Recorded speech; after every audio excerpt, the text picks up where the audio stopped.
നമസ്കാരം. ഹൈക്കോടതിക്ക് മീതെ ഒരു മുനിസിപ്പാലിറ്റി. കൊല്ലം ജില്ലയിലെ കരുനാഗപ്പള്ളി മുനിസിപ്പാലിറ്റിയാണ് നിയമത്തിനും കോടതി വിധിക്കും പുല്ലുവില കൽപ്പിച്ചിരിക്കുന്നത്. പ്രവാസി വ്യവസായിയുടെ ഭൂമിയിൽ അനധികൃതമായി മറ്റൊരു സ്വകാര്യ വ്യക്തി നടത്തുന്ന കച്ചവട സ്ഥാപനം നീക്കണമെന്ന ഹൈക്കോടതിയുടെ ആവർത്തിച്ചുള്ള വിധിയാണ് മുനിസിപ്പാലിറ്റി ഗൗനിക്കാതിരിക്കുന്നത്. 2022 സംഭവങ്ങളുടെ തുടക്കം. പ്രവാസിയും കരുനാഗപ്പള്ളി സ്വദേശിയുമായ സതീഷ് കുമാർ കരുനാഗപ്പള്ളിക്കാരനായ ഷാജഹാന്റെ കൈവശമുണ്ടായിരുന്ന 7 സെന്റ് ഭൂമി വിലയ്ക്ക് വാങ്ങി. ഈ ഭൂമിയിൽ കച്ചവട സ്ഥാപനം നടത്തുകയായിരുന്നു ഷാജഹാൻ. ഭൂമി വാങ്ങുമ്പോൾ സ്ഥാപനം ഒഴിയാം എന്ന ഉറപ്പും കൊടുത്തിരുന്നു. എന്നാൽ ഭൂമി സതീഷ് കുമാർ വാങ്ങിയിട്ടും സ്ഥാപനം ഒഴിയാൻ ഷാജഹാൻ തയ്യാറായില്ല. പലതവണ പറഞ്ഞുമെടുത്ത സതീഷ് ഒടുവിൽ ഹൈക്കോടതിയെ സമീപിച്ചു. ലൈസൻസ് ഇല്ലാതെ നടത്തുന്ന സ്ഥാപനം ഒഴിയണമെന്ന് ഹൈക്കോടതി ഉത്തരവിട്ടു. സതീശന്റെ ഭൂമിയിൽ എതിർകക്ഷി ഒരു ബിസിനസ്സും വ്യാപാരവും നടത്താൻ പാടില്ലെന്നും ഹൈക്കോടതി വ്യക്തമാക്കി. ഇക്കാര്യം പരിശോധിച്ച് ഉറപ്പുവരുത്തേണ്ട ചുമതല മുനിസിപ്പാലിറ്റിക്കാണ്. എന്നാൽ കരുനാഗപ്പള്ളി മുനിസിപ്പാലിറ്റി അനങ്ങിയില്ല. എൻ്റെ പേര് സതീഷ് കുമാർ എന്നാണ്. ഞാൻ ഒരു പ്രവാസിയാണ്. എനിക്ക് ഇപ്പോൾ 63 വയസ്സുണ്ട്. ഞാനൊരു കഴിഞ്ഞ 40 വർഷമായിട്ട് പ്രവാസി ജീവിതം നയിക്കുന്ന ഒരാളാണ്. ഞാനിപ്പോൾ ഈ വീഡിയോ ചെയ്യാൻ കാരണം, എനിക്ക് കരുനാഗപ്പള്ളി മുനിസിപ്പാലിറ്റിയുടെ അധീനതയിലുള്ള ഏരിയയിൽ എനിക്കൊരു കുറച്ച് സ്ഥലം 2022 മാർച്ചിൽ ഞാൻ കരുനാഗപ്പള്ളി സബ് രജിസ്ട്രാർ ഓഫീസിൽ ഷാജഹാൻ എന്ന് പറയുന്ന വ്യക്തിയിൽ നിന്നും പുള്ളിയുടെ വൈഫിൽ നിന്നും കുറച്ച് സ്ഥലം കരുനാഗപ്പള്ളി ഗവൺമെൻറ് ഹോസ്പിറ്റലിന് അടുത്ത് തൊട്ട് ഓപ്പോസിറ്റ് സൈഡ് കിടക്കുന്ന കുറച്ച് land Karunagappally sub registrar office register ചെയ്തിരുന്നു. അത് ഷാജഹാൻ്റെ വൈഫും കൂടി ചേർന്നാണ് എനിക്കും എൻ്റെ വൈഫിൻ്റെയും കൂടെ പേരിൽ രജിസ്റ്റർ ചെയ്ത് തന്നിരുന്നത്. 2022 മാർച്ചിലാണ്.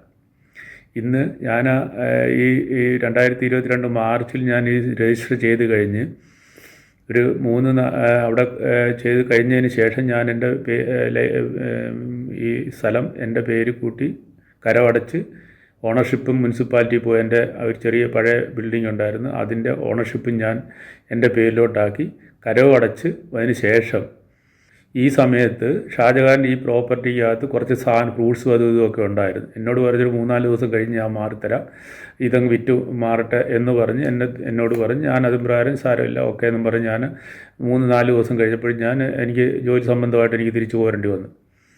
4 ദിവസം കഴിഞ്ഞ് ഞാൻ പിന്നെ ഒരാഴ്ച കഴിഞ്ഞ് ഞാൻ എൻ്റെ നാട്ടിൽ എൻ്റെ സഹോദരനെ വിളിച്ച് ചോദിച്ചും പറഞ്ഞില്ല, അവനിപ്പോഴും ഷാജഹാൻ ഇപ്പോഴും അവിടുന്ന് ഇറങ്ങിയിട്ടില്ല, ഷാജഹാൻ ഇപ്പോഴും ബിസിനസ് ചെയ്തുകൊണ്ടിരിക്കുകയാണെന്ന് പറഞ്ഞു. അങ്ങനെ ഞാൻ ഷാജഹാനെ വിളിച്ച് ഷാജഹാൻ എന്താ മാറാത്തതെന്ന് ചോദിച്ചപ്പം മാറിത്തരാം നിരവധി തവണ ഞാൻ വിളിക്കുകയും എടുക്കുകയും ചെയ്യപ്പോഴും മാറിത്തരാം എന്ന് പറയുന്നതല്ല, മാറുന്നില്ല.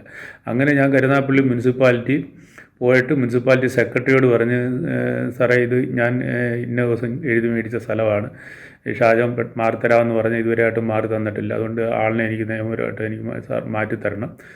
പിന്നെ അതുകൂടെ അപ്പോൾ ഞാൻ അറിഞ്ഞിരിക്കുന്നത് പുള്ളിക്ക് ലൈസൻസും ഇല്ല എന്നാണ്. അപ്പോൾ നിയമവിരുദ്ധമായിട്ടാണ് ഷാജഹാൻ അപ്പോൾ ബിസിനസ് ചെയ്തുകൊണ്ടിരിക്കുന്നത്. ഇതും പ്രകാരം ഞാൻ നിരവധി തവണ മുനിസിപ്പാലിറ്റി സെക്രട്ടറിയോട് പറഞ്ഞിട്ട് സെക്രട്ടറിയോടും എൻ്റെ ഫ്രൂട്ട്സിൻ്റെ ഹെഡ് പുള്ളിയോട് പറഞ്ഞ് ലൈസൻസ് ഇല്ല, ഇല്ലീഗലായിട്ട് നടത്തുകയാണ്, എനിക്കിത് മാറ്റിത്തരണം. കാര്യം ഇവിടെ ഇതിനോട് തൊട്ട് ചേർന്ന് കിടക്കുന്ന കരുനാഗപ്പള്ളി ഗവൺമെൻറ്റിൻ്റെ താലൂക്ക് ഹോസ്പിറ്റൽ അവിടെ തൊട്ട് ഓപ്പോസിറ്റ് സൈഡിലാണ് നിരവധി രോഗികളും മറ്റുള്ള ആൾക്കാരും ഇവിടെ വന്ന് ഫ്രൂട്ട്സ് മേടിക്കുകയും പിടിക്കുകയും ഒക്കെ ചെയ്യുന്നതാണ്. ഈ ലൈസൻസ് ഇല്ലാതെ ഈ ഫ്രൂട്ട്സിനകത്ത് വല്ല വിഷാംശങ്ങളോ മറ്റെന്തെങ്കിലും സംഭവങ്ങളോ ഉണ്ടായി ആർക്കെങ്കിലും എന്തെങ്കിലും ഒരു അത്യാഹിതം സംഭവിച്ചു കഴിഞ്ഞാൽ എൻ്റെ ഓണർ എന്ന നിലയിൽ, ലാൻഡിൻ്റെ ഓണർ എന്ന നിലയിൽ എനിക്ക് എൻ്റെ പേരിലും കൂടെ ഈ കേസ് വരുന്നില്ല. ഈ കാരണങ്ങളെല്ലാം കൊണ്ട് ഞാൻ നിരവധി തവണ സെക്രട്ടറി അടുത്ത് എന്ന് പറയും, സാറേ ഇത് മാറ്റിച്ച് തരണം. അപ്പം ഞാൻ എടുക്കാൻ പിടിക്കുക എന്നല്ല പറയുന്നതല്ലാതെ പുള്ളി ഒരു ഒന്നും ചെയ്തു തരുന്നില്ല. അപ്പോഴെനിക്ക് മനസ്സിലായി, എനിക്ക് കരുനാഗപ്പള്ളി മുനിസിപ്പാലിറ്റിയിൽ നീതി കിട്ടാൻ സാധ്യതയില്ല. ഒരു ബഹുമാനപ്പെട്ട കേരള ഹൈക്കോടതിയിൽ ഞാൻ ഒരു കേസ് ഫയൽ ചെയ്തു. അതും പ്രകാരം കോടതിയിൽ നിന്ന് ഷാജഹാനെ വിളിപ്പിക്കുകയും ഷാജഹാനോട് എന്ത് കാര്യങ്ങളൊക്കെ ഡീറ്റെയിൽസ് ചോദിച്ചപ്പോൾ ഷാജഹാൻ്റെ കയ്യിൽ ഒരു ഡോക്യുമെൻസും ഇല്ല കൊടുക്കാൻ. അങ്ങനെ ബഹുമാനപ്പെട്ട ഹൈക്കോടതിയിൽ നിന്നൊരു വിധി വന്ന് ഈ ഷാജഹാനെ അവിടെ മാറ്റണം, ഷാജഹാൻ ഇവിടുന്ന് എത്രയും പെട്ടെന്ന് മാറിക്കൊടുക്കണം, യാതൊരുവിധ ബിസിനസ്സോ ട്രേഡിങ്ങോ നടത്താൻ പാടില്ല എന്ന് ഷാജഹാൻ ഒരു നോട്ടീസ് കൊടുത്തു, ഷാജഹാൻ്റെ അഡ്വക്കേറ്റിന് കൊടുത്ത്.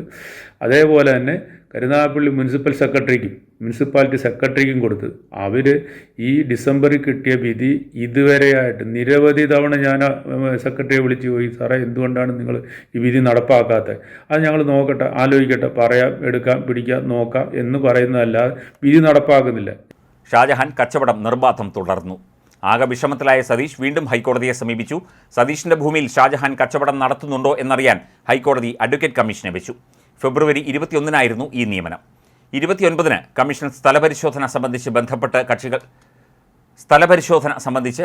കക്ഷികൾക്ക് നോട്ടീസ് നൽകി. കരുനാഗപ്പള്ളി മുനിസിപ്പൽ സെക്രട്ടറിക്കും നോട്ടീസ് നൽകിയിരുന്നു. അങ്ങനെ മാർച്ച് 2-ാം തീയതി കമ്മീഷൻ സ്ഥലം സന്ദർശിച്ചു. കരുനാഗപ്പള്ളി സർക്കാർ ആശുപത്രിക്ക് എതിർവശമുള്ള സതീഷിന്റെ 7 സെന്റ് സ്ഥലത്ത് കച്ചവടം നടക്കുന്നതായി കമ്മീഷൻ പരിശോധനയിൽ കണ്ടെത്തി. മാർച്ച് 11-ന് കമ്മീഷൻ കോടതിക്ക് റിപ്പോർട്ട് കൈമാറി. ഹൈക്കോടതി ഉത്തരവും കമ്മീഷൻ കണ്ടെത്തലും പരിഗണിക്കാൻ കരുനാഗപ്പള്ളി മുനിസിപ്പാലിറ്റി ഇതുവരെ തയ്യാറായിട്ടില്ല എന്നതാണ് യാഥാർത്ഥ്യം. സതീഷിന്റെ സ്ഥലത്ത് അനധികൃതമായി കച്ചവട സ്ഥാപനം ഇപ്പോഴും പ്രവർത്തിക്കുകയാണ്. CPM ആണ് കരുനാഗപ്പള്ളി മുനിസിപ്പാലിറ്റി ഭരിക്കുന്നത്.